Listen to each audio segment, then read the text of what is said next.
Live from the Ballz Visual Radio Studios, this is the Blades on Ballz show. And now, here's your host, the voice of South African rugby himself, Hugh Bladen.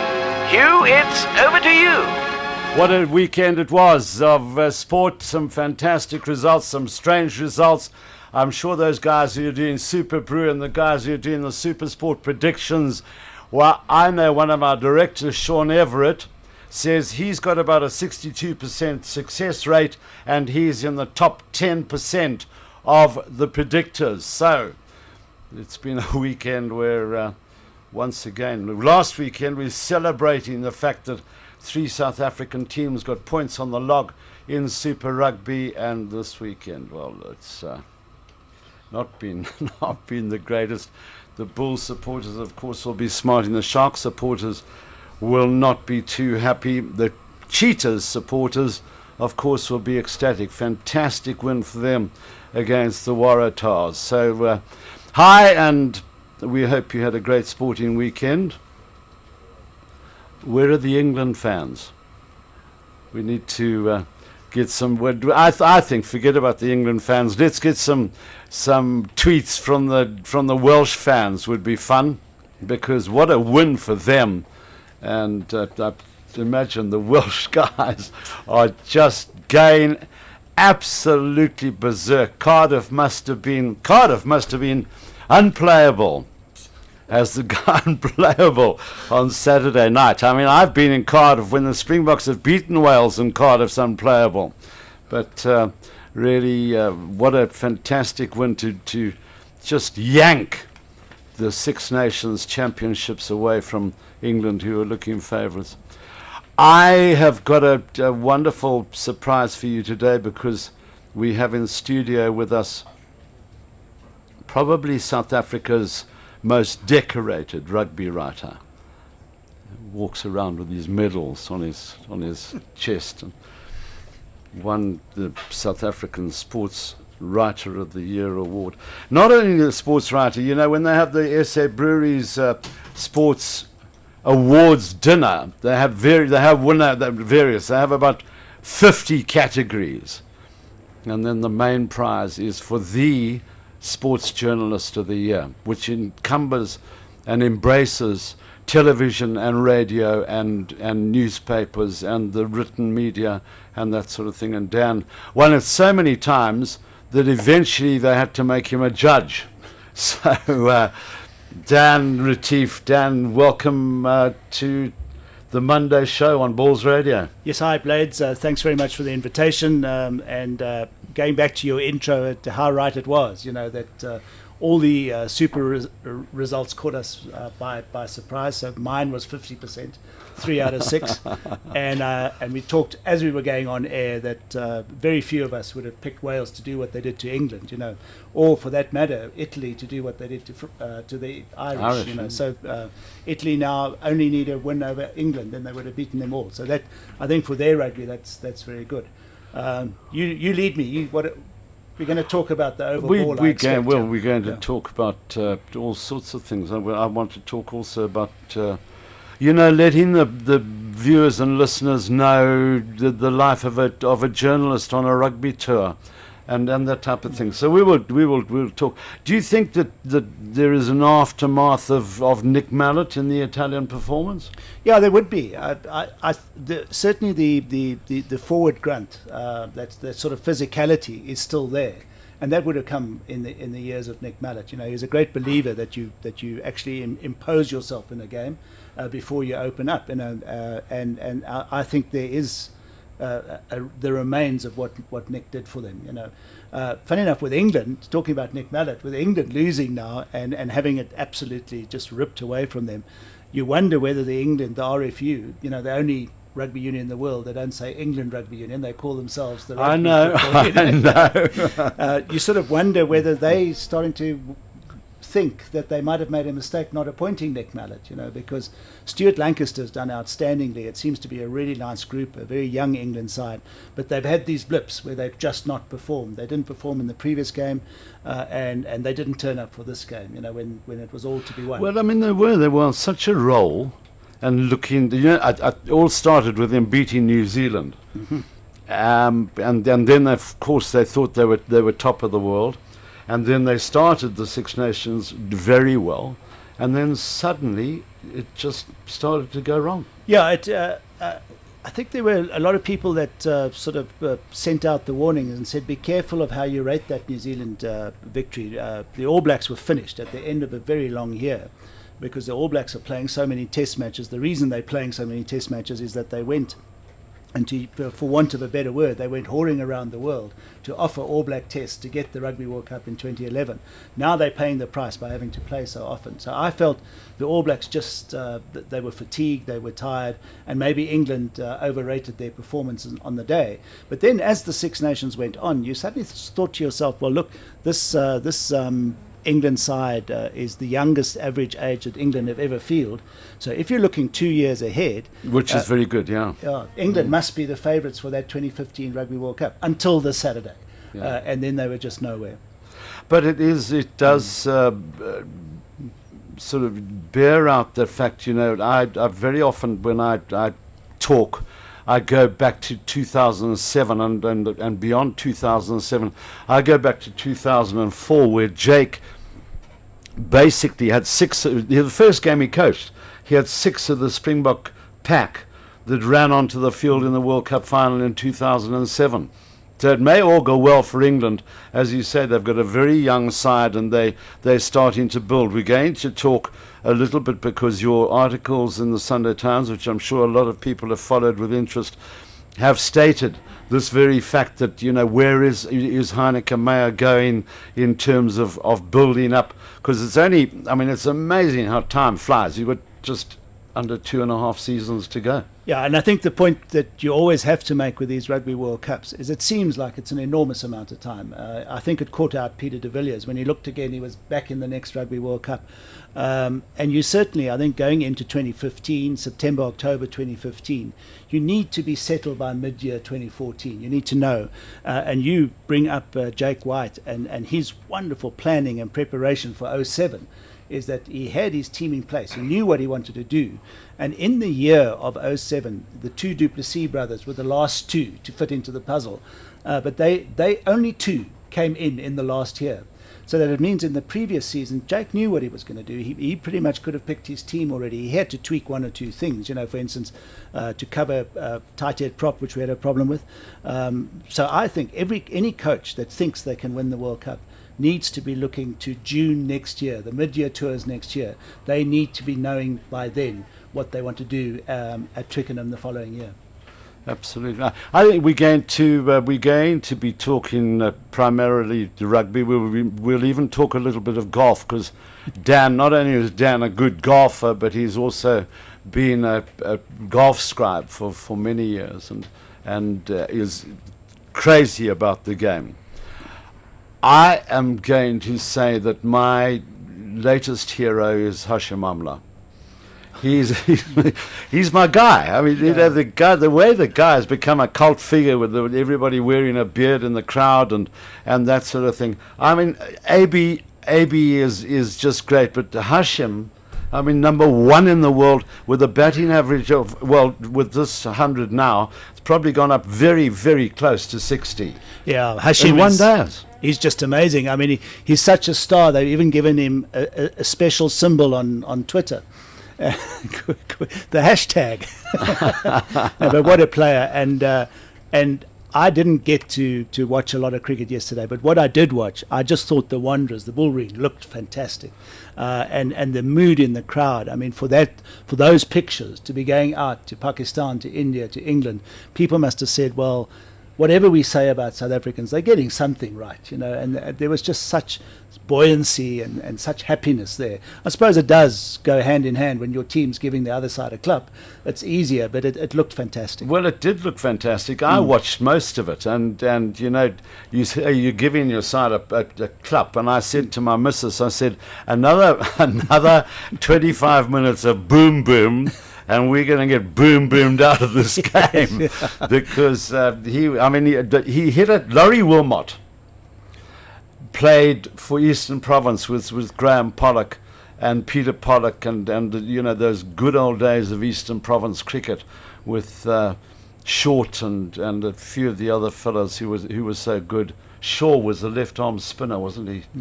And Laurie Wilmot hit a ball from the Corlett Drive end onto the roof of the golf course end. And that was in about 1970. And I said to my missus, Laurie Wilmot did it, and I haven't seen it done since. And I watched quite a lot of cricket. Onto the roof, boom, boom, boom. And I mean, it wouldn't have gone onto the golf course because it fell down on the back, and there's a road at the back of the stand there. But what a hit.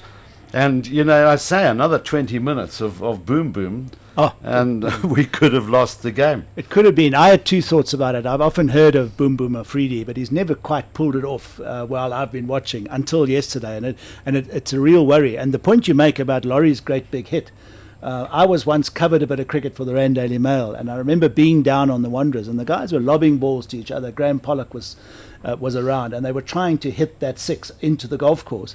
Obviously, it needs a bit of pace for the ball to go that far, but Afridi's one, the stand's much higher than it was when Laurie Mulder played. I remember seeing Adrian Caper hit one into the flats, but, you know, that's off a pull. That's not a straight hit. So I can imagine that everybody must have been really hyped up. And also, I think it was so nice to see the crowd embrace, the team embrace, you know, a statement against violence against women, anti-rape statement. I think all those things work really well. I in fact, looking to rugby to do something along those lines. Yeah, well, the Bulls, of course, have played in pink for the awareness of breast cancer. And I think that it's fantastic that they, you know, those pink outfits are going to become a real collector's item into the future if they don't play in pink all the time now. Hashim and AB. AB's just phenomenal. Isn't he great? Yeah, he's such a clean hitter of the ball, you know, and I recall picking up his name when he was a fly-half for Affies. Affies who play outstanding rugby, and he's really competent. And then people who know AB better than I do. For instance, Wynand Klaasen knows AB extremely well, because Wynand Klaasen's best friend is an AB de Villiers, but not done AB letters, but Abe. And AB grew up with Antoni Klaasen, and they were together often on holidays, you know. And I'm told that AB is also an outstanding golfer. And then while we're talking about those two families, of course, Antoni has just played for France. Yes, wonderful to see amazing, Antoni, you know, yeah. Stuck it out and represented France. I think Antoni felt he got a little bit of a raw deal in South Africa, and so decided that he would go to Stade Francais. And, you know, a lot of people are critical of players going to other countries and representing those countries, and they sort of say he's a pariah and he's a traitor and he's a... Remember, these guys are playing for a living, and you know, if you go and you're offered a fabulous job in Switzerland, you may well go to Switzerland and become a Swiss citizen and that sort of thing. And I don't blame him for going away at all and making his living, and because he has come through the ranks, and he's stuck it out. I mean, he's not a lighty anymore. No, he's had to wait a long while, and he's been at different clubs as well. And I always thought that he was going to be the kind of player who fell between being a lock or a loose forward. But they're now using him as a blindside loose forward to carry the ball, and he obviously does quite well. Although he wouldn't have enjoyed playing in a losing Test match for his run on debut. And Bladez, you are so right. You know, we often you use the word traitor. You know, pariah. They're turning their backs on their country. But when the currency is 10-1. And a young guy has a chance to make an enormous amount of money. For instance, the latest now is Brian Habana is going to Toulon. You can't blame him. He's won a Rugby World Cup. He's won the Tri-Nations. He's won Super Rugby. He's been extremely successful. He's now looking to be quite chronically injured, which is a worry, and he has every right to do what he's doing. I think for South African rugby, what is a worry when you see a CJ Stander, SA under-21 captain, SA schools captain. Now, I don't like seeing a player of that caliber or of that age going off to Italy, you know. And you don't quite know his reason. One of the reasons that has been put forward is that Heineke Meyer doesn't like small fetcher loose forwards, although he reminds me more of Ruben Kruger than an out-and-out fetcher. But that is a worry when you lose young players. Well, it's a shame. But, you know, the likes of Jacques Ferry has Jacques Ferry, they reckon, is the highest paid rugby player in the world. And they go and just have a look at George Smith. George Smith went away and played in Japan, and you know, it's not as physical, it's not as intense. The standard apparently is pretty good, but it's not the same intensity of Super Rugby. And then you have the Nations Championship, and we've brought Argentina into it now more and more. They pressure games, and George Smith has come back to the Brumbies, talked back into it by Jake. I saw Jake on Saturday night, by the way. I was down in Durban, and I saw Jake on Saturday night, and he looked like the cat who had just stolen the cream, because he was so chuffed with the fact that he had gone to Durban, where he did coach for a while, and to take full points away from the Sharks in their own ground. I must say, you know, I think funny, I couldn't quite work it out whether the weather had worked against the Brumbies or slightly in favour of the Sharks, because the Brumbies, those 4 tries at the start of the game, were absolutely incredible. Yeah, Blades, I'm quite jealous of you being there and calling that game. I think that was 40 minutes of the best rugby I've seen in the last decade. You know, the support, the poise, the concentration, the pace, the handling skills of the Brumbies was just phenomenal, you know. And I felt all credit to Jake White, because I thought he caught the Sharks on the jump. The Sharks, the Brumbies, we'd all been talking about Jake is stuck in 07. He still plays a very defensive game. He smothers you with defence, and then they hit you on the counter. And I think he caught the Sharks because they just opened up straight away. And then they run those close lines of support. And that is a lot like they played under Rod McQueen, and like they played under Eddie Jones, especially with George Gregan calling the shots. They'd have that very close support, that quick offload. We call it offload now, it's a pop pass. But there was, I thought that Jake's tactics and the players he picked, this Fatu Alua, the new number 8, he was outstanding, you know. So I have to say that with Jake, he left under a cloud. I thought he whinged a bit before he left, and it was unnecessary. But 4 years out of the game, and where he's come back to, with a Brumby side that was really starting to fail, we need to maybe question SA Rugby and say, you know, should Jake have been treated in a different way? Should they not have listened to Jake? Because, you know, he never had a proper interview to leave South African rugby. And what I would be very interested to know is, what plan did Jake have after 07 if he'd stayed on? And have we really missed an enormous opportunity to become the dominant international side? Yeah, well, I think it would have been very interesting to see what his, as you say, his planning would have been furentu, as they say. I'm going to ask you a question, because on Saturday I was looking up my records, and George Smith, George Gregan, for quite a while was the most capped Super Rugby player ever, at 136 games. But then I see that Nathan Sharp has now gone up to 147 games in Super Rugby, over 100 test matches. That's 250 games under pressure, you know. And you just got to take your hat off to these guys. The longevity of some of them is absolutely astonishing. Who is the most capped South African Super Rugby player? Now, my records show me that there are 2 on an equal number of games, and I'm just using my memory here, because I don't have it in front of me, but I looked up in the book on Saturday. Tweet us and tell us who you think is the most capped Super Rugby player. One of them is a little bit of a surprise. Simon, I think, has got some boogie woogie for us. The heat is on. The heat is on our screens as well, because, gee, thanks guys. It's great. We live off your feedback, and it's just great. Angelo Castagna, you've got one right, Angelo, and also Brian Orenston. Probably one of our Springbok stalwarts, Victor Madfield or John Smith. One of those 2 is right, and a number of you have said Victor, but on my records it's not Victor.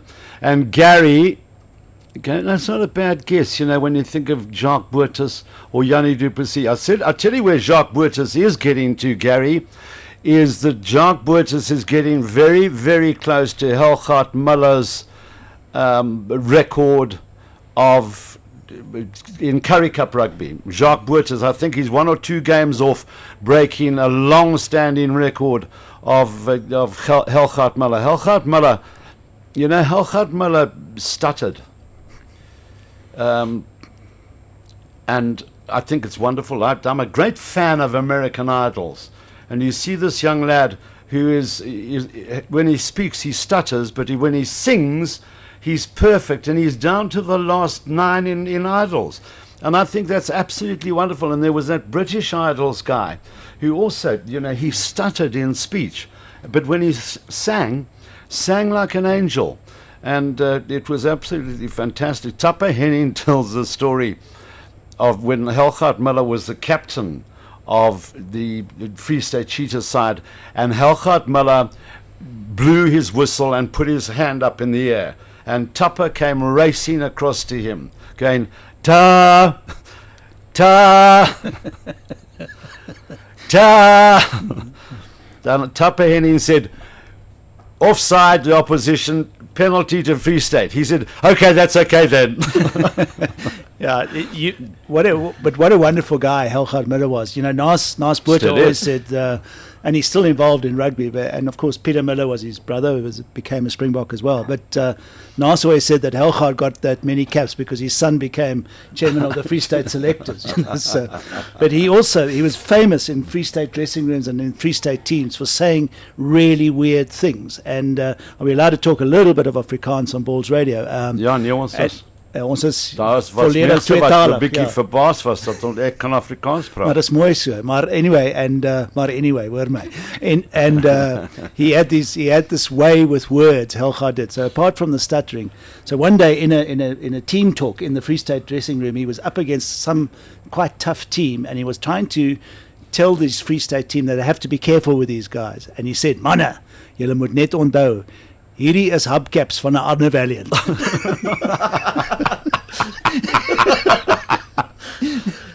Hubcaps from Anna Valiant. Bucky's, where's Francois Bucky's else? I'm going to go and give it away because Francois Bucky's else. I don't like this question mark at the end of your 2 names, but that's the names. Those are the names. 125 games. John Smith. AJ Fenter caught me a little bit by surprise, but well done, Bucky's, and thanks for your tweet. It was fantastic. Gary is one of our Gary Spate. Gary Late Spate.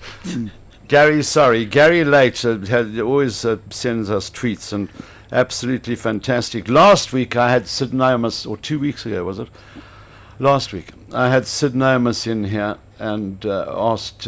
Sid had held the record for many years for the most number of consecutive tests, and then it was broken. And I said, who was the player who broke Sid Nomus's record? The answer to that is Gary Teish. Gary Teichman broke Sid Nomus's record for the most number of tests, consecutive tests. And then I have to tell you that John Smith broke Gary Teichman's record. And I think it's some remarkable figure of about 62 or 63 tests that Sean Fitzpatrick played about 68, I think, consecutive tests for the All Blacks. But John Smith now holds the record for the most number of consecutive tests. It shows you just the longevity. Some of you, PJ Clarkson, thanks for your tweet. John Smith, you were half right.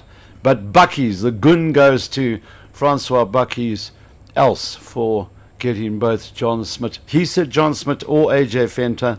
According to my records, it's 125 Super Rugby matches each. Can you imagine John Smith, 125 Super Rugby matches and 111 Test matches? Wow. His neck. He's had a bit of an operation on his neck, but can you imagine the 250 something games and the number of times you have to hit a scrumming machine with that weight behind you and yeah, you know, full marks. My grandson's playing hooker. My daughter is in panic mode because this little fella's now playing hooker, but he loves it, absolutely loves it. He's playing that little club, and they play at school these days. You know, the English-speaking schools didn't used to play rugby. We only played soccer at school. But now they're playing rugby, and they're playing inter-schools little mini rugby. It's great to see. Yeah, and my son played hooker for a while, and the laws that keep being changed, a lot of it is designed so that the youngsters, that their necks fit easily, and that there's no real pressure, and non-impact scrums, and so they don't charge at each other. I want to ask you in a moment a question about the new scrum law that worries me. But isn't it ironic that the Natal Sharks should produce Taish, who went on to set a record, took City's record, and then his own teammate John Smith came on and beat both Taish's record, which is for the most executive games, continuous games, and also for the most as captain of the Springboks. So absolutely, we might have to sort of start looking at whether the Sharks has got a next captain in line for us. But I think that is part of what's the problem in the Sharks side at the moment, is that they are searching for a captain. They're really missing John Smith and Stefan ter Blanche at the moment. But Bladez, what do you think about the scrum law? They've gone from 4-stage scrum, crouch, touch, pause, engage. Now they've gone from crouch, touch, set.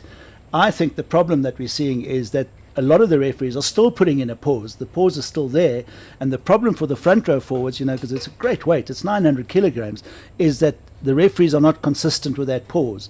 Some try and hold them up longer, and I know, chatting to people like Oosterrand and the great prop forwards, they say, let us sort it out. Get us closer, but let us sort it out. How do you feel? I mean, you watch it every weekend. Well, I agree with you that there seems to be, one referee will say pause, and then there will be a definite pause. Now, I know Andre Watson has said that they're not going to just say pause, set, or crouch, touch, set. There will be that pause, because they say they want to get the front rankers straight. And statistically, the referees will tell you that there are less reset scrums now than there were last season. So obviously, from their point of view, statistically, it is working. Remember, too, on Saturday there were quite a few reset scrums, but the weather wasn't conducive to good scrummaging, because the field was absolutely sopping. And quite remarkable. Durban, I don't know what it is about Durban. I love Durban. But that's what I was saying about Oosterrand. I mean, he came up with the most fantastic suggestion, is why for the hooker, who's, especially the loose head, who's got to get a long bind, why don't they put a handle on that jersey? Why don't they put some grip on the other player's jersey so that he could get his hand on and set the scrum a little bit better? And it makes sense, doesn't it? I think that works brilliantly, except you can imagine a front ranker darting for the try line. Okay, let's not say darting. Let's say rumbling towards the try line, and some guy dives and grabs the handle. Oh, yeah. Yeah, no, there will always be problems, and it is amazing that the moment you tweak the law, within a few weeks, they start finding gaps in the laws, because I think that's what it's about. But I do worry about the scrum, because we talk about got a wonderful right shoulder to put the number 8 into the gap running at the fly half. But how do you get that right shoulder without pushing a little bit crookedly? It's part of the dark art of front row play, and the lawmakers must be careful to take too much of that away.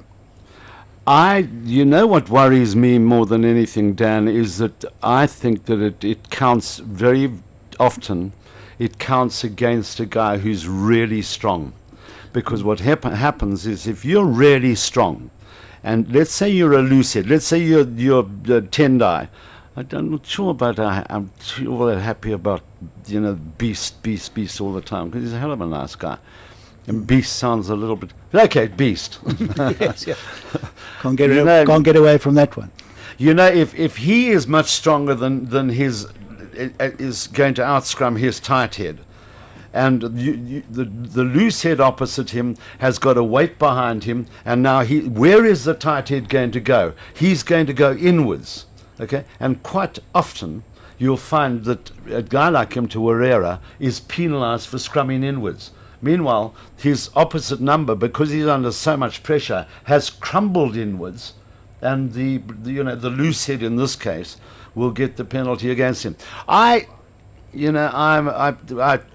spoke to Andre Watson a couple of weeks ago, and in my chat with Andre Watson, I finished it up by saying, guys, we've got this fetish with being critical of referees.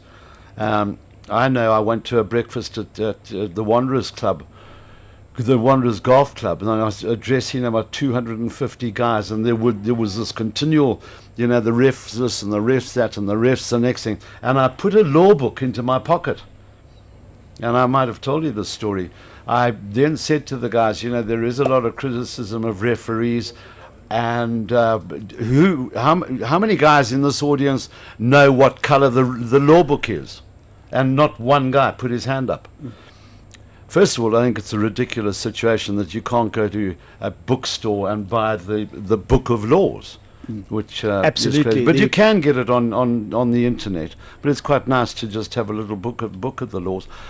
Oh, it's always, scrums are, as you say, the perennial problem in terms of getting them right. You tell a story about the laws. I once gave the Sharks a chat about how to deal with the media and who are the media and what the media expect of you. And right after me was Jonathan Kaplan to talk about the laws, and it was again at the beginning of the season under Rudolf Strohle, and things were changing and they needed the players to know, and the players seemed a bit I stayed in and the players seemed a bit blank, and I think Rudolf Strohle became aware that the players weren't responding to Jonathan Kaplan as he wanted them to, and he suddenly stopped the meeting and he said, "Guys, which of you have a law book?" Not one. Now, that was a professional Sharks outfit. Not one of them had a law book, And then I go to my other game, of course, which is golf, where Jack Nicklaus, the greatest exponent of the game, always used to say, remember, rugby has laws, all other sports have rules, as Craven beat into my head. But the rule book is, in fact, your friend. Know the rules, know the laws, and you could be, and then you are one up on your opponent, So it is a bit of a worry. I think that players and fans all round don't really know the laws, whereas the poor old referee who has to apply the law knows it better than anybody, And it is quite interesting how often, when there has been a controversy, the referee, in fact, is proven to have been right in his call, So I must just to get off that bandwagon is I would never be a referee. I really admire them. I think it's the hardest job Andre that you could possibly do. Andre doesn't want to hear you saying that. He wants lots of referees. They're desperately trying to recruit. Well, he talked about, tyres being slashed, tyres of schoolmasters and guys who've refereed at schoolboy level. The tyres been slashed and things like that. Well, come on, guys and girls. I mean, it's not. I know you get worked up about the situation. Sheldon Wiggle, thanks Sheldon for your Twitter. Simon's going to go berserk. Thanks for your tweet. Saying that Jake White, the living legend Jake White, Sheldon, tweet us and tell us if you're a JPL boy. I must say, Jake Ellis, he's such a nice guy. He came on Saturday. He was beaming like a Cheshire cat. Came up to the media centre after the game, gave me a hug. I was involved, in fact, when Jake first left Jeppy to become a coach at the Transvaal Rugby Union. I was actually on the committee that made the decision to employ Jake. And so we've also always had a very good understanding and a great respect. Some guys, some people may know that I'm an old Kes boy, and the rivalry between Kes and Jeppy was, and still is, a great rivalry. And I have got a whole host of friends who are Jeppy old boys, and they're great guys. They're Jeppy boys, they're sort of like one of the boys, the Jeppy Oaks. Isn't the big match due any day? And we're in fact covering that for television. Oh, brilliant! Yeah, brilliant. I've been given the Kes Jeppy game, so I'm really looking forward to that. And Francois Bakkies, he knows his rugby. He said, if I'm not mistaken, Pieter Vandenberg has the records for the most consecutive games for the Bulls. I think you're quite right, Bakkies. And the other thing that the point Dan was making was that Pieter Vandenberg, we think, holds the record for the most number of consecutive Super Rugby matches. So a great feather in the cap of Pieter Vandenberg, who also moved over to Ireland. I'm going to switch for a moment, Dan, from talking actually about the game. You've been on many Springbok tours. And I mean, you worked primarily. I mean, you worked for the Rand Daily Mail. Many years ago, yeah. And then, I mean, the difference between writing for a daily on tour. Now, you guys think, that it's a walk in the park to go and be a journalist on sport or rugby when you're overseas. I wrote a book and said that I think that it's a really difficult job, particularly you're writing a daily column and you're away from home for 6 weeks and you sit and you think, what on earth am I going to write about now?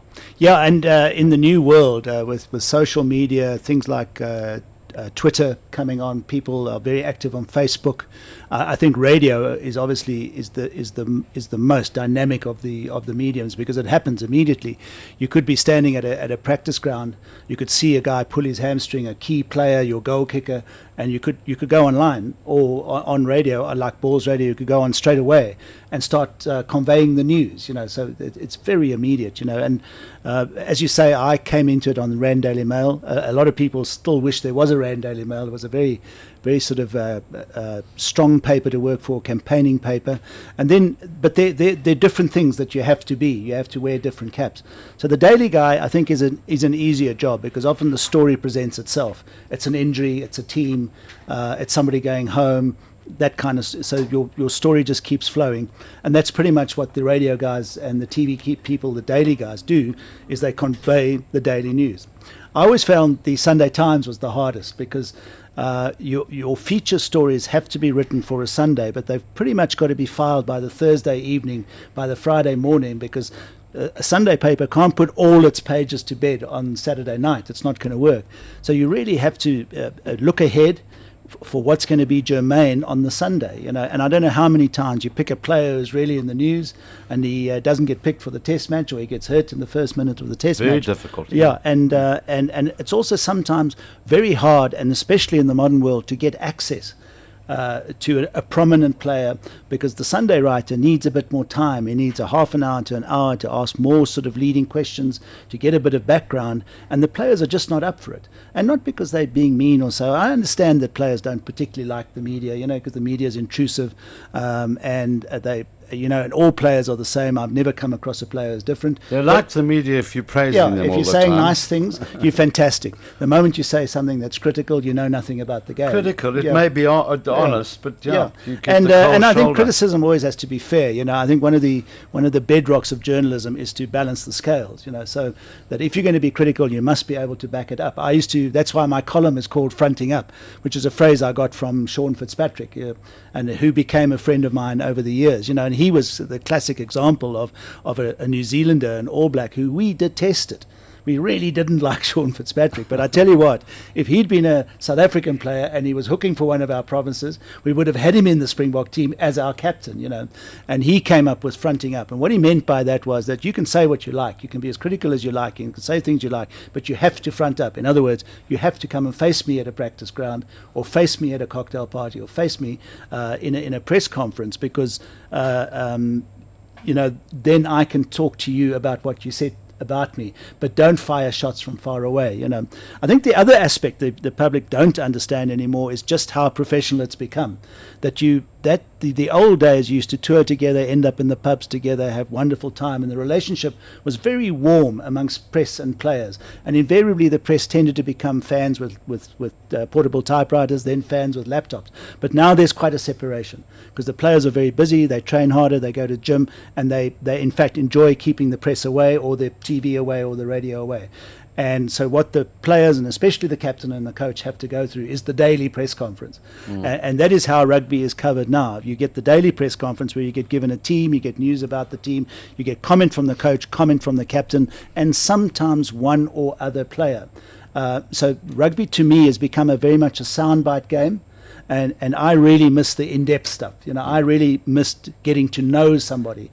And I think you mentioned to me the other day how many guys are currently playing, and I've done this for more than 40 years. There are people who are currently playing in the Springboks, and the number is getting greater by the day, who I've never met.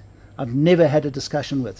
So for instance, I think of Pat Lambie, and I really admire Pat Lambie, and he just seems to have a calmness about him and a poise about him, and I would love to sit and chat to him about rugby, but I've never met him. And that more and more is Funnily happening. enough, I've probably done 25 games that Pat Lambie's played in, and I met him for the first time last Saturday night after the Sharks had played the Kings. And we didn't actually talk we just sort of exchanged pleasantries. Yeah, and that goes to my point that the relationship has become very arm's length. Yeah, I think the other thing is that you made this very good point, press conferences and everybody, all the papers are there. And I remember, I can't quite remember, it may even have been you, but you were then working for the Sunday Times, so it probably wasn't. So you sit in your room and you think, we've been away for 3 hours, I've got to find a new angle, and what am I going to write about now? And so you suddenly get a theme and you type away and type, then you push a button. Remember the days you used to send a telex? You used to go clack, clack, clack, clack. And then, of course, we got onto faxes, and they used to send faxes. Now you type it on your computer and you push a button and it goes straight through to the editorial office, who within 20 minutes sends you a back saying, I've read all this rubbish. You nearly said it. I read all this rubbish in the Bild this morning, or in the if you with the Citizen, you read it in the Times, and so so give me something different. Now you've been sitting there for hours thinking of this angle and some other. So you're not actually getting an awful lot of exclusivity either, are you? And the ferreters, the guys who look for scoops. Yeah, or the writers, the guys who love playing with the language, writing it differently. I was always challenged to write a really good match report, and I never did, because a really good match report, you'd need so much centimeter space to cover all the angles. But I always used to dream about writing what I thought was the perfect match report, that somebody would read it and knew exactly what went on in that game. It doesn't happen. I used to love writing features. What happens today is, because of the electronics, is that writing has become a sort of a passing on of quotations, and there are some writers out there now who can't write an article without quoting somebody. Whereas where I came from, it was about your own opinion. You had to evaluate things yourself and write your own opinion of something. And there were some great writers who said, the readers of the Times do not buy the Times to read what Henry Cotton thought about winning the British Open. They want to know what I thought about him winning the British Open. Now that sounds quite arrogant, but I think that is how the medium has changed. The medium is so dynamic now. I recall you sort of sitting next to me in a very tightly packed car on the way back from Lens in France to Paris, and the Springboks had just played Tonga in a game that we nearly lost, and it was you and John and Big Quibus. Of course, Quibus had to have the one seat by himself, because in fact he nearly fills the driver's seat as well. And sitting with my laptop on my knees in that car, working away, hurtling along the highway, and we hadn't got halfway to Paris, and I was able to say to you, okay guys, have a look at this. Went on to supersport.com, and there was my match report. So, from thousands of miles away, that's how quick it is. Now, for radio, it's even quicker. I think people don't understand some other things is your job as a commentator compared to my job as a writer. My job is slow. I have to think about things. I need depth. Now, the commentator has a far harder job. Bill McLaren used to say an hour's preparation for 1 minute's commentary. So if you've got 15 players, imagine how much preparation. So the commentator has to provide that caption almost immediately. Now, I would struggle with that because I like to think about what I'm going to say. Whereas in your situation, the game's flying along. So if you're going to pass on a piece of information about Brian Abana, it has to be immediate. Otherwise, you can't use it. Absolutely. The other thing is that you're commentating, and funnily enough, I've just forgotten the word. I'll get it in a moment. It's like frivolity, but it's not frivolity. I'll get it. I'll get the word. This is like commentary. The word doesn't come. At our age, we're allowed a bit of that. No, and flippancy. Flippancy can get you into so much trouble. And, isn't that what Sonny Bill Williams did? He had all this flippancy. Flippancy, yeah, and flippancy can get you into an enormous amount of trouble. And you can't, as a commentator, say, "Oops, sorry, I'll take that back." And at least when you write in an article, you can go to a word processor and check your spelling and that sort of thing. And I have to confess, some of the guys still get it a little bit wrong. But now we'll talk a moment about your experiences in golf as well. My team of the week has got to be. Oh, I love Hashim Amla. I think he's so great. He started off. You remember he started off and he had this funny backlift and he had this wristy action, and everybody said, "Oh, he can't play, and if the ball swings into him, he's going to be a goner." Batting average of well nigh on 60 in one day as the best batsman in the world. Well done, Hash, and well done to AB. AB taking over the captaincy. Great effort by our cricketers, the Manchester United. I told you last week that guys in the gym, I can never understand how a bloke who's born in Brackpan talks about Chelsea as we. Anyway, the Man United looked like they're racing away with the league. I've been a bit of a Man United fan. I followed all sports, but I'm not a crazy follower. I mean, I watch and I'll watch. I love watching Barcelona play. But I watched the results and I watched. And when I was a little fella, I had 3 uncles, and they used to club in to buy me my birthday present, and it was never a problem because they used to every year buy me the Eagle Sports Annual, and that's all if I'd studied my science books as hard as I studied the Eagle Sports Annual, I may not be sitting in front of a microphone today.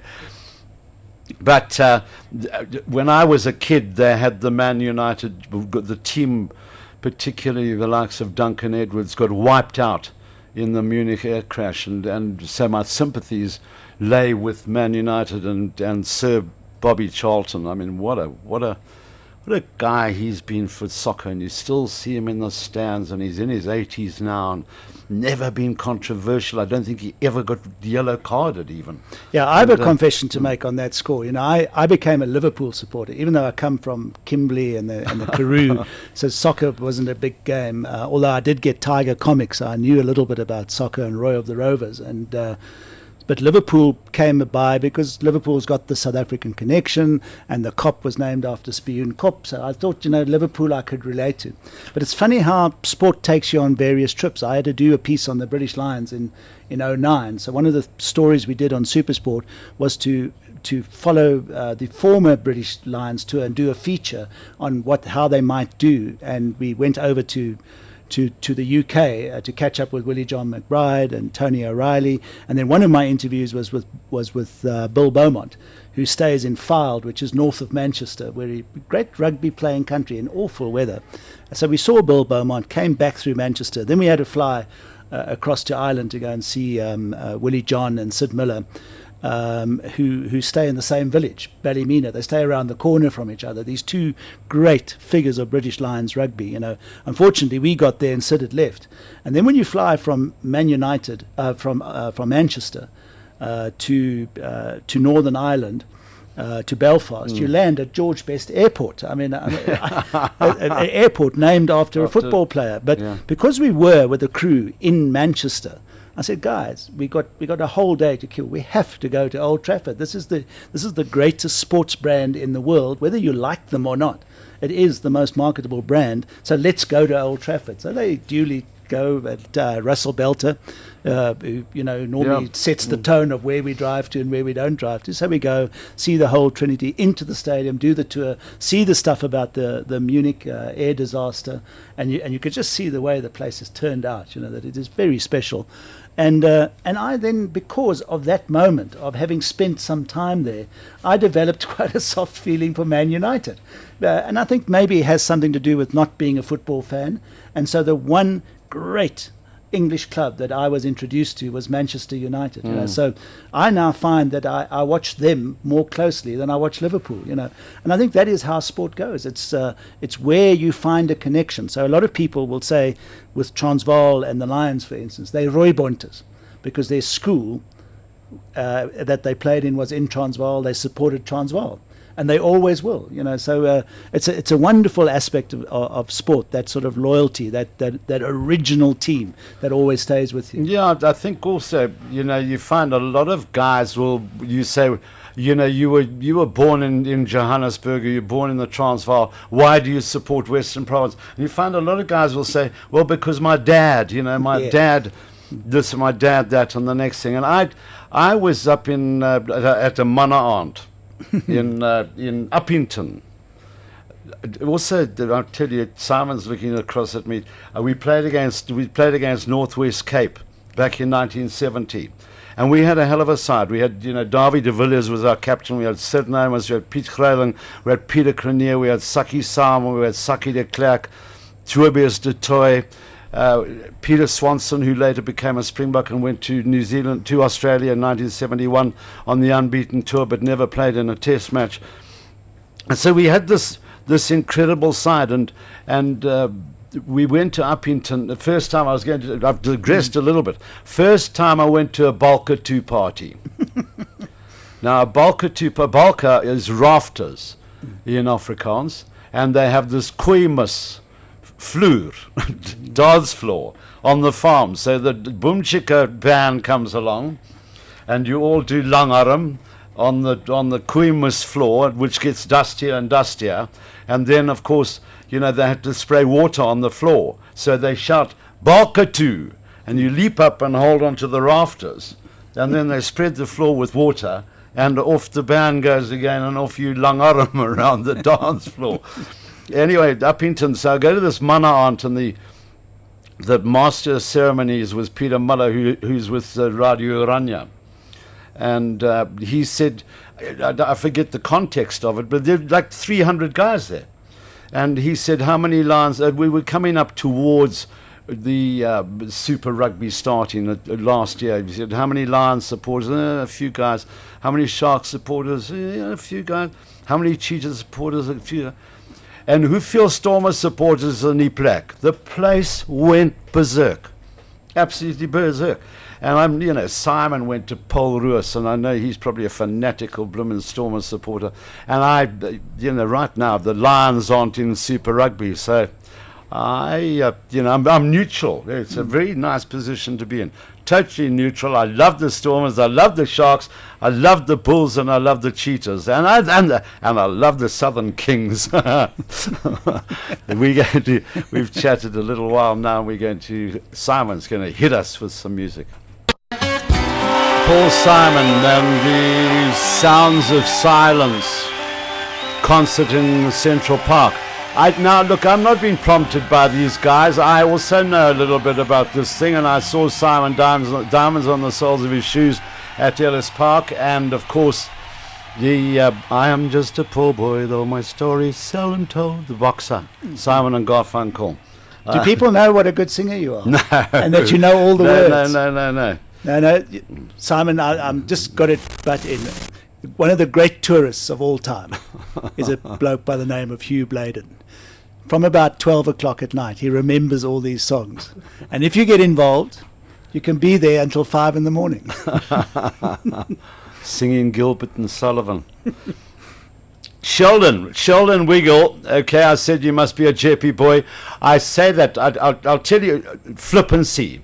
I'll tell you a story about flippancy. And I've told you that I once went down to spend a holiday with family of mine. It was the first time I'd ever been there, and they were Swiss or Afrikaans, so it was a bietjie vreemd. And I got into the second class carriage. I was 13 years old in my KES uniform, and there were 5 Jeppy boys in the compartment. I nearly Shut yourself. Pleased we can say that. You see, Simon is setting the standards here.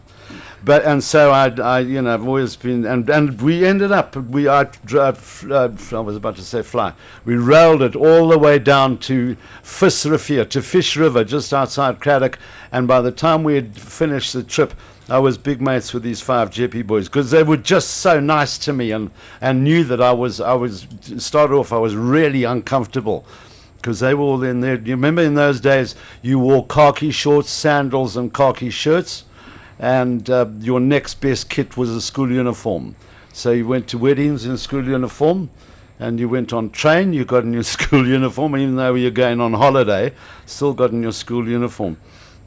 And the Lions, Transvaal as it was in those days, were playing against the Blues, and James Dalton was playing, and James lunged at the Blues hook at scrum half with his foot, and in fact the Blues scrum half went over for a try. It was a sort of last minute desperate lunge by James, and I laughingly, and I tell you now laughingly, said, he must have learnt that at Jeppy.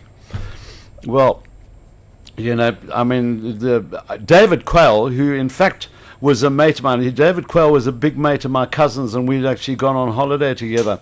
And David Quayle was then the headmaster of Jeppy, and he phoned me and he said, Hugh, I know you said that laughingly, but my phone has rung off the hook today with people who've taken exception to Hugh Bladen saying he must have learnt that at Jeppy. And that is, I say, where flippancy can get you into serious trouble. Sheldon says he's from Maritzburg College and a Shark supporter, but gives credit. Great sportsmanship, Sheldon. Obviously, you have learnt that at Maritzburg College. Steve Lenthal, it's great to see that we have people who are watching and listening in Canberra. And I made mention of the weather in Durban, and that the reason I mentioned it was that the Brumbies would be used to playing in wet weather conditions, because it's not exactly as if Canberra has no rainfall. And then we have another tweet that came from Met Aish, who said Victor Matfield. Well, it's a little bit late because we've got John Smith and AJ Fenter, the most capped Super Rugby players, and Angelo Castagno. If John Smith has the record for Super Caps, does he have the record for most matches as captain in Super Rugby? Don't know. But I would say he would have because he always played as captain. Yeah, absolutely. Yeah. Fantastic record. Dan, now you know you've also been a golf scribe. Yeah, I always tease that in my life, golf is my love and rugby is my work. Because I came into golf as a very young boy and just became an addict of that game, and it drives me mad, and it sometimes makes me very happy. But that is about 1% of the time. You know, Simon plays off one. Huh? Yes, now I've heard. Yeah, he's no 3 now, Blades. Yeah. So he rings off, plays off one, but rings off 3. And golf has provided me with so many friendships. You know, all my people that I've known for many years, and it's also provided me with those great experiences, like going to the British Open and then going to the US Masters. And it's quite right that we talk about golf right now, because the next major, the first major of the year, is going to be the US Masters at Augusta in Georgia. And what it has that makes it unique is it's the one major that goes back to the same venue every year. So the tradition of Augusta is unbelievable, you know, whereas all the records are in place. And then what is so fantastic about it is that TV doesn't do it justice. You don't understand the fall of the land, how the land drops away from the clubhouse, how steep the 18th hole is, for instance, and the condition. You can tell people and write about the condition, but until you see a golf course in that kind of condition, you can't explain it. And then South Africa has this incredible record at Augusta in the Masters. You know, Gary has obviously set the tone and won it. One of the great victories, we shot 64 in the last round, which was then the record to win it. And then, of course, the young boys that came afterwards, first Trevor Immelman managed to win it, and then Charles Swatzel managed to win it. Charles Swatzel became the first winner who birdied the last 4 holes. An to win, incredible performance. And, but and not the Louis first to ever came do that. so close. Well, Louis, to me, there were some most amazing things. I often wonder whether that albatross, whether that actually threw him, because he went from chasing the lead to immediately being in the lead. But he had 16 more holes to play. He played beautifully. The most amazing thing about Louis, of course, is that he tossed the ball away. He made the albatross. Now, Augusta became famous because of an albatross on the 15th hole, which was struck by Gene Sarazen. And he struck a forward that cleared the water, went in the hole for an albatross 2, which immediately took him to the front of the field, and he won the Masters, which was then a fledgling tournament. But the way they wrote about it, they described it as the shot that was heard around the world, you know. And then the second hole, of course, at Augusta, which is a big dog-leg left hole, and then the pin's normally hidden on the right-hand side. So you really got to rely on the bounce. And that was the first ever albatross at the second hole at Augusta. But the amazing thing is that Louis tossed the ball away. Now, I've never had a hole-in-one, so I would definitely hang on to the ball, wouldn't you? But apparently the Augusta officials who all walk around in their green blazers, they moved in on this bloke to get the ball back, and then obviously offered him some tickets, which he was clever enough to immediately say, well, for this ball, what are you going to offer me? You know, and they've offered him season tickets to Augusta. So Louis' ball is alongside Gene Sarazen's and the other albatross balls is there. And then, of course, Nicky Price has shot a 63 at Augusta. So we have a I wish fantastic Ernie had won it. Oh, yeah, that's the one. That was the one that enthused Ernie about golf. I've known Ernie for many years and sometimes talked about writing a biography, which I still dream about doing. And the tournament that made him really want to be a great golfer was Augusta, not the British Opens, where he's done really well.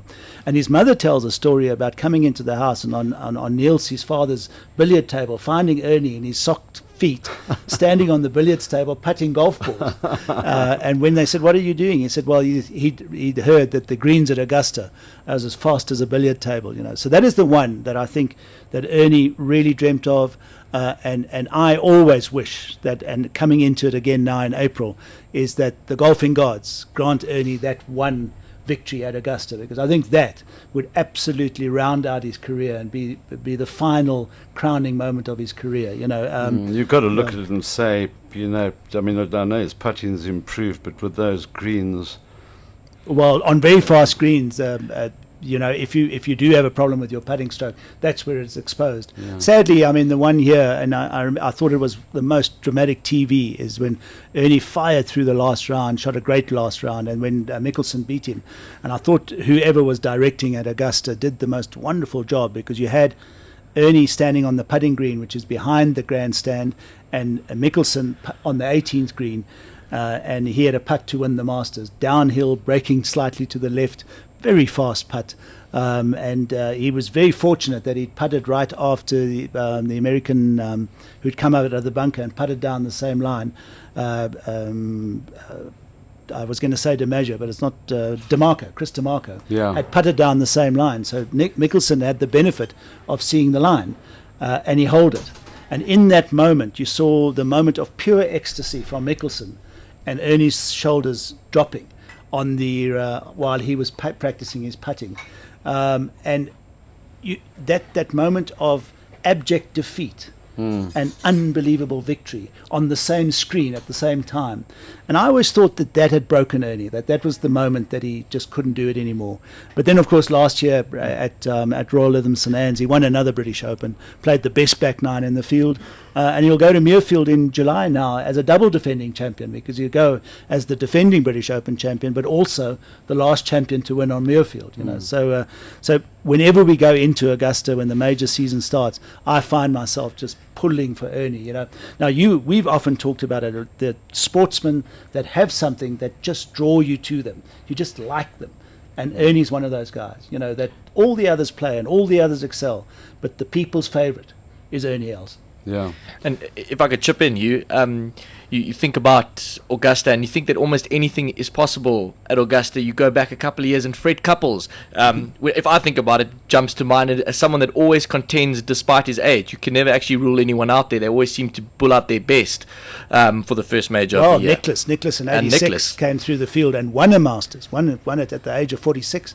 So it can happen. And I think the beautiful thing about Augusta is that they try to make it too hard.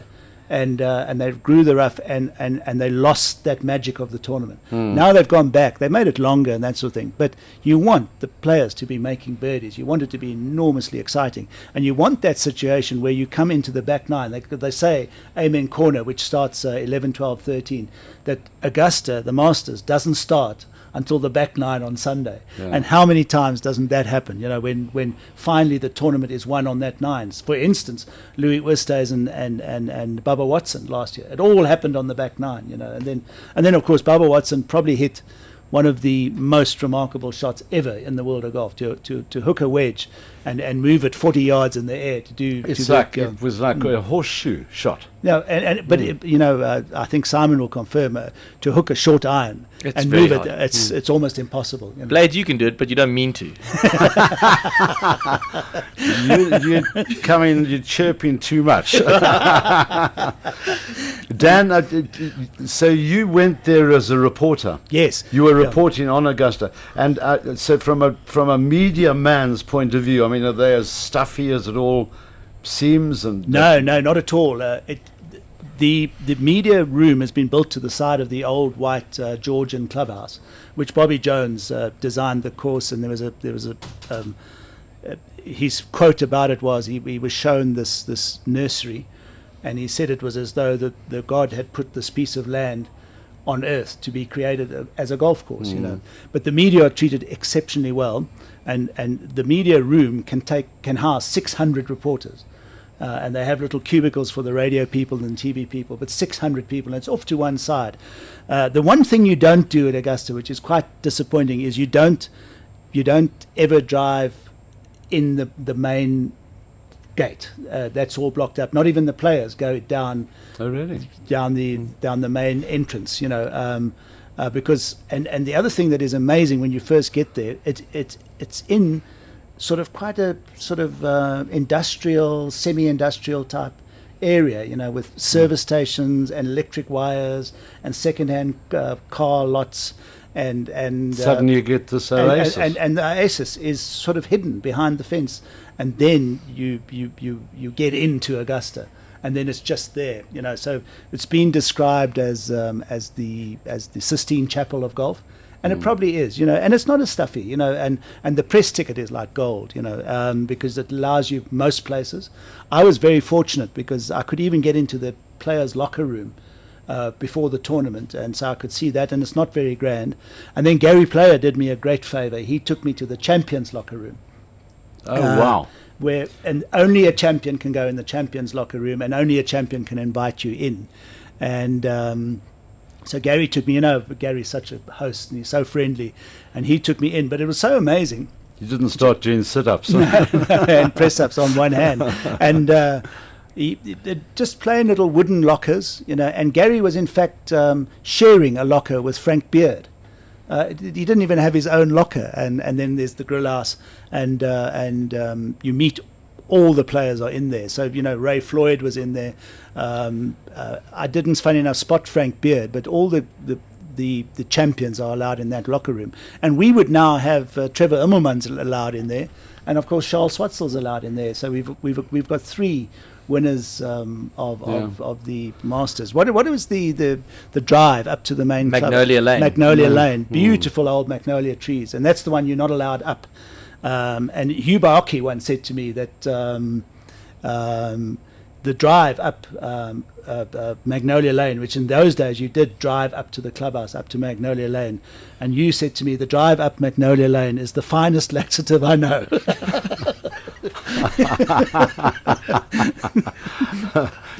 Gary,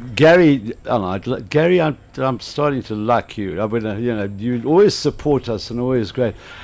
He tweets here and says John Smith played under the captaincy of Johan Muller for a season or two, so he might not be the most capped captain. Well, of course, Nathan Sharp might be, because he's got the record for caps, and he captained the force. Yeah, so we'll during the course of the week we'll. I do know, but I just want to keep people puzzled for a while. Did you get to talk to Jack Nicklaus? Yes, I've met him not so much at Augusta, but I have met him out here. One of my first experiences of Jack Nicklaus was before the $1 Million or the Nedbank Challenge. It even started out at Sun City. And Jack was brought over with Lee Trevino. The first impression that I ever had of the Golden Bear, big Jack Nicklaus, is how small he was. Because he's no more than 5'10", you know, and but what a man and what an intellect. And then I had the great privilege one night of sitting next to him at a dinner at Sun City, and all he wanted to talk about was golf course design and trees and palms and other trees that you can use and grasses.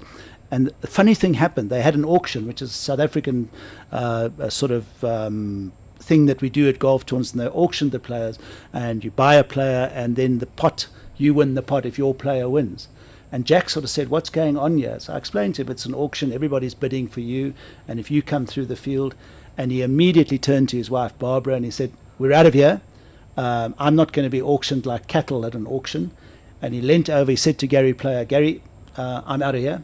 Stood up and walked out. He didn't like his dignity being impaired by being auctioned like oxen at a market. You know, amazing. I must say, you know, when the television that I've seen of Jack Nicklaus being interviewed and Arnold Palmer being interviewed, they just exude this love of the game and the great privilege that they have had of making a living out of the game, and they exude sportsmanship. Absolutely. I think that is part of golf to me. Why I say I love golf is it's the only sport that has etiquette, good manners, is the very first thing in its rule book. I don't think there's any other sport that decrees how you behave in the sport, you know, which I think most sports should maybe think about that. And then Arnold Palmer, of course, is the king. He's the guy that created this game to become this wonderful worldwide game. And then with Mark McCormack. And one of the most fascinating things that there was Arnold Palmer and Mark McCormack, and then Gary, and then Jack Nicklaus, and they became the big three. And all three their contracts with Mark McCormack were settled with a handshake. They never had a contract.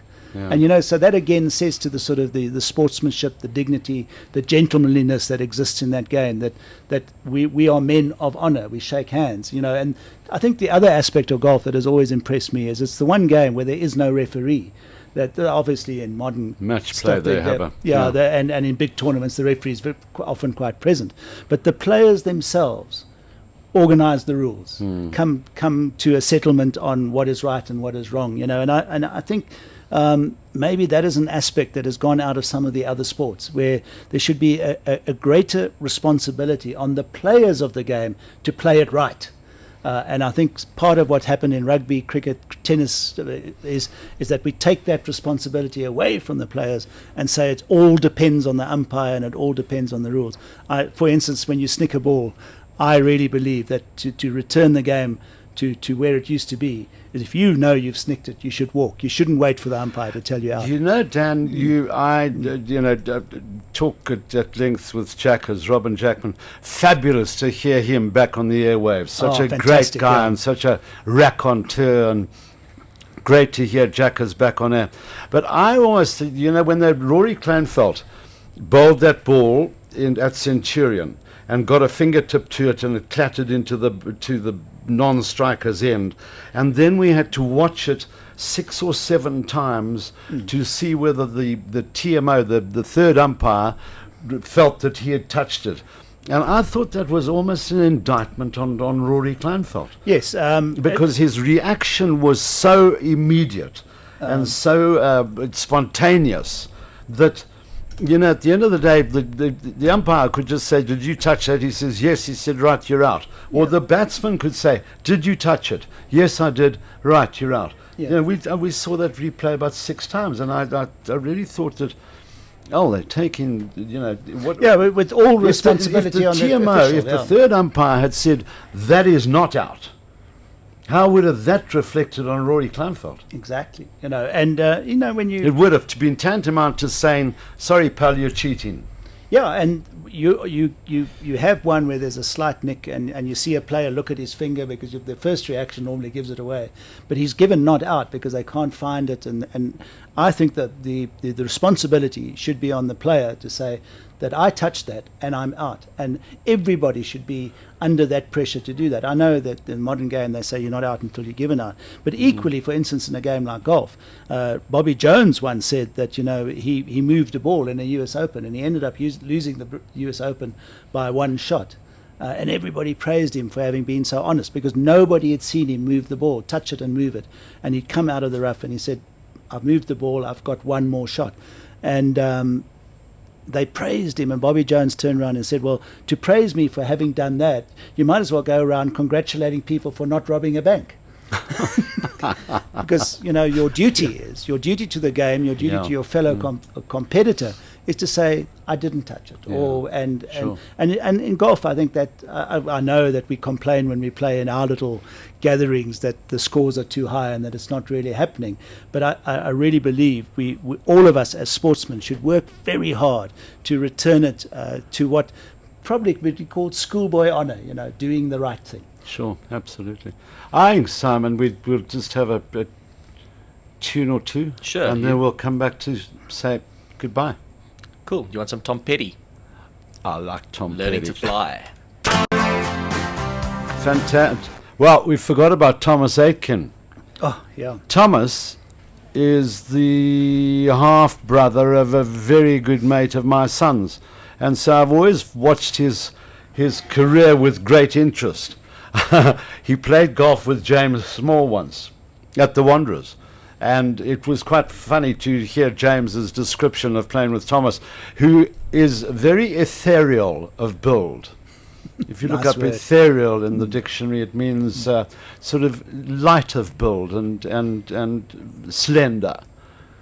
And James, who was playing off 8 at that time, played with Thomas at the Wanderers. And Thomas, of course, learnt his golf at the Wanderers. He was champion of the Wanderers when he was about 17. And James said, Brew, I hit this ball down the first fairway and I smashed it straight down the fairway. He grabs Thomas and he said, look at this skinny little runt. He said, 100 meters past me. 100 meters. And Thomas, great. He's winning that tournament over in the Far East. Brilliant for him. Yeah, I remember him very well because I was still on the Sunday Times when we received a little story that a 14-year-old at the Wanderers has shot 64. Now, to do that at 14, it turned out to be Thomas Aitken. Yeah. And I had to do a story on him, a little feature, and the photographer was late. So I actually took the camera, and what a nice young guy. I mean, he speaks well and he conducts himself well. So I think all the things that we've just talked about in golf, there's another young South African who lives all that out. Yeah, and wonderful that, the World Match Play, we had the second most players from any country, the Americans and then us. Yeah. So fantastic to see those South African golfers coming. Jake must be very chuffed, just to go back to rugby, 6 points ahead on the overall log at the moment. They've played 4 and the Crusaders have played 3 and the Highlanders have played 3. I know you have this ridiculous situation where you have a bye and you get 4 points. Yeah, and the Brumbies have already had it. Yes, and so this weekend, you guys who are great Super Brew and the Super Sport prediction. I know that the guys are battling this year, hey Dan? Yeah, a lot of people are getting it very wrong. I know I am, and it's an embarrassment. And of course, the Brumbies now move on. We've mentioned that they do have already the 4 points for the easy draw, but big game in Cape Town, the Stormers. Jake up against his pupil, Alistair Coetzee, that could be quite interesting. Stormers known for their defence, so I think there's going to be a lot going on in that game. It'll be very interesting. I have a theory that Jake caught the Sharks on the bounce, that everybody's expecting the Brumbies to play a very defensive game, and instead they went back to a very mobile game. So that game of chess that is going on right now between the two teams, what is Jake going to come up with to try and crack the Stormers' defence, or will he go back to what is his base plan, which is to knock down people until they give you a chance? I think it'll be very interesting. One of the things that I thought about, and the Sharks' performance. Now, when I say I was born in Johannesburg, and so I've been a Lion. I mean, I was on their selection committee at one stage. And now the Lions are out of Super Rugby, so I'm really neutral, but I'd always back a South African side when they're playing against an overseas side. And I also had a little bit of a theory that the Sharks had played their games, 3 games against South African teams who play at a slightly slower tempo, don't move the ball around the park as quickly as the other side's doing, so we tend to be more defensive. And therefore the Brumbies did. When the Brumbies came out in those first half an hour of the game, they caught the Sharks on the hop defensively because the Sharks had got into a little bit of a rhythm of playing South African teams. Yeah, and being set for close-in defence, which the Brumbies just took it 1-2 out. And I know, Blades, you and I talk about that a lot, about the value of that little pop pass, whereas we have these big runners, Marcel Coetzee one, Willem Alberts, where if you were going to make contact, we go to ground. One little pass would take 3 players out of the defence, and I thought the Brumbies did it outstandingly. And then our other side, the Bulls, that had looked so good in beating the Blues, just fell apart against the Crusaders. And the Crusaders did what a lot of teams who get enough ball do to the Bulls. They just, for the first 20 minutes, just immediately moved the ball as wide and as far to the peripheries as they could. And they just moved that Bulls pack around the park, tired them out, and then started doing the scissoring and playing off Dan Carter. So I've had a theme just recently, and that South African rugby needs to move on. We need to improve the brand of rugby we play, and I think this last weekend with what the Brumbies did to the Sharks and what the Crusaders did to the Bulls, to me that proved that there's something wrong with the way we play. Our game is too conservative. We kick the ball too easily, and we need to really start getting back to using our talent a little bit better.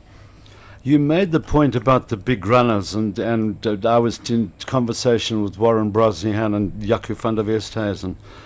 Super guys to be with, actually. They're such nice young gentlemen. But I made the point to them, and we might leave you with this thought, except we might have a little fun with some predictions. Joe van Niekerk, Pierre Spies, Willem Alberts, Dwayne Vermeulen, Jean Deysel have all been injured, have all been off for a certain period of time because they're injured. Now, I talked to co-commentators, and I've talked to Richie McCaw. I've had quite a long chat with Sean Fitzpatrick and about this situation where we've become a little bit predictable. Those big boys run at the opposition, and they've said, don't worry, they won't pass the ball, so we gang tackle them. Put this in the back of your minds, guys. I'll repeat it. Joe van Niekerk, Pierre Spies, Willem Alberts, Dwayne Vermeulen, Jean Deysel, and I'm missing one, I think, in those big, quick, enormously powerful runners who have all been injured. And that just worries me a little bit. Think about that. The Reds, the Bulls go to the Reds. Now, Cheetahs, we haven't really praised the Cheetahs enough. Wonderful to go there and get a victory, and Raymond Rule.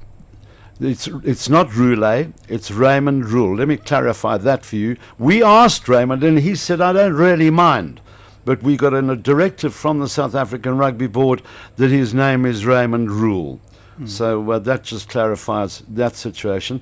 The other thing, there was mention in commentary by one of the Australian commentators who said that the ball hit the post, or the pole, as some South African commentators like to call it.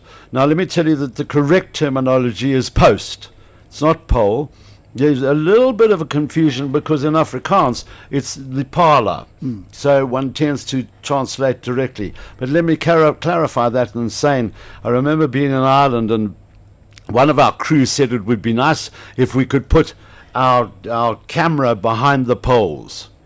And this guy was a real Alakadu Irishman, one of these sticklers for the correct. He said, the only poles around here are from Poland. Yeah, we're running a little short of time. Reds, Bulls.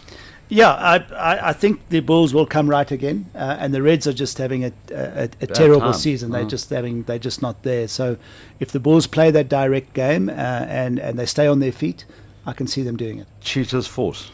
That's an interesting one for the Cheetahs, because can they win 3 on the row? They've never done that. I mean, 2 in a row is a record. Yeah. The Force, I think, are not up to it. So I think the Cheetahs, I mean, they got so many players playing so well. This guy, Willie Leroux, they must be looking at him. Labuskaghni, you know, obviously Peter Labuskaghni. And I've, in fact, thought that Cyril Pretorius, or Cyril Pretorius as they call him, has been outstanding. So I'm going Cheetahs. I think they're going to do it. I hope that Peter Labuskaghni also doesn't burst onto the scene and become one of those big runners who they again gang tackle and they continue to let him be skillful. And he finds himself injured because he's just taking such a battering. And the Sharks now have to lift themselves up. They're at home to the Rebels. Yeah, I think the Rebels won't travel as well as they play in Melbourne. So, and the Sharks, I think, are in a state after what happened to them by the Brumbies. I like the way that Plumtree just took it on the chin. I think the Sharks will win at home. Yeah, he did. And then I think this is a great mouth-watering situation. The Stormers against the Brumbies. Oh, yeah. And the Brumbies, I see as a team principle, are not potting. They're not having booze on the tour. I don't know if they're going to break it in Cape Town after beating the Sharks. To me, the Stormers are just not quite there. They dropped their first 2 games. And if the Brumbies can emulate the way they played, I'm going to go Brumbies. All those millions of Stormers supporters saying, okay, I'll go Stormers. Yeah, and I'm worried all these walkways out here got all these little stones on. Yeah. I might be stoned on the steps of Ballz Radio. Dan, as always, thanks so much for coming in and giving us of your vast experience, and it's been a real pleasure having you. Simon, thank you for thank you. Simon is coming right, and we're not coming right. He was never wrong. Real great stuff, and to everybody, send us your tweets, and thanks for listening and watching from Blades on Ballz. Ciao. Thank you. That was the Blades on Ballz show. Join the voice of South African rugby on your wireless next Monday for more unbelievable memories and banter. Until then, stay classy, like 20-year-old Glenn Morangi classy.